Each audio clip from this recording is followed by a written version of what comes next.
నమస్తే, welcome to ANR news updates. TGS RTC కొత్త బస్సులు సీఎం రేవంత్ కీలక ఆదేశాలు. ఇక ఇబ్బంది లేదు. తెలంగాణ ప్రభుత్వం మహాలక్ష్మి పథకం ద్వారా మహిళలు, బాలికలు, ట్రాన్స్జెండర్లకు ఉచిత బస్ సౌకర్యం కల్పిస్తున్న సంగతి తెలిసిందే.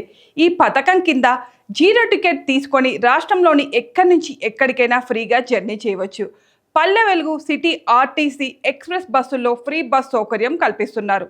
అయితే పథకం అమల్లోకి వచ్చిన నుంచి నేటి వరకు బస్సుల్లో రద్దీ విపరీతంగా పెరిగింది.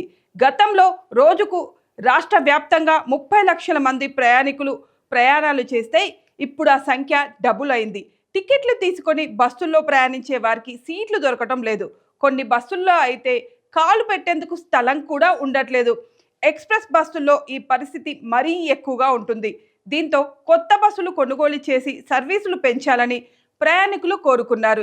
ఇప్పటికే పలు ప్రాంతాల్లో కొత్తగా ఎలక్ట్రిక్ బస్సులు ప్రవేశపెట్టారు. అయినా రద్దీ తగ్గకపోవడంతో మరికొన్ని సర్వీసులు నడపాలనే డిమాండ్లు వినిపిస్తున్నాయి.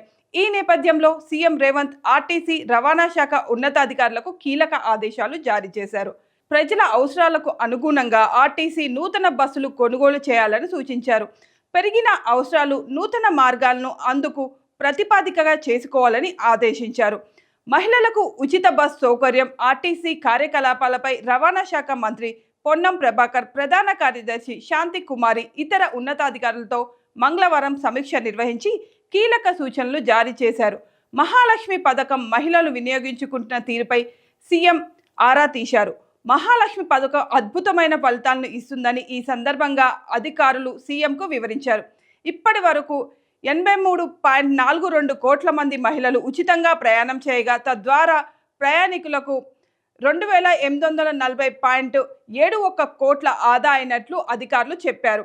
ఆర్టీసీకి చెందిన 7292 బస్సుల్లో మహిళలు పథకం వర్తిస్తుండగా ఈ పథకం ప్రారంభమైన తర్వాత వివిధ జిల్లాల నుంచి హైదరాబాద్లోని ఆసుపత్రులకు వస్తున్న మహిళల సంఖ్య పెరిగినట్లు అధికారులు వివరించారు.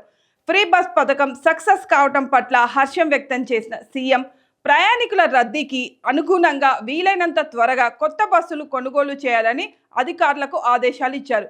ఈ బస్సులు అందుబాటులోకి వస్తే ప్రయాణికులకు ఇబ్బంది తీరుతాయని, బస్సుల్లో హ్యాపీగా కూర్చొని ప్రయాణాలు చేసే ఛాన్స్ ఉంటుంది.